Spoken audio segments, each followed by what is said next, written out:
Le schéma de la communication que je vous présente ici permet de mieux comprendre tous les éléments qui influencent la qualité de la communication.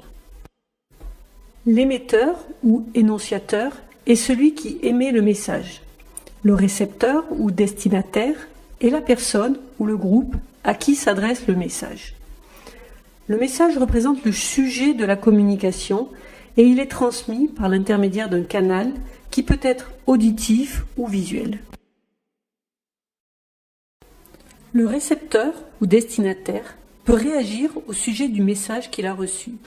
On appelle cela le feedback. Le feedback permet de s'assurer de la bonne compréhension du message par le récepteur. Il peut être verbal ou non verbal, comme opiner de la tête par exemple. Certains éléments peuvent venir perturber la communication. On les nomme bruit.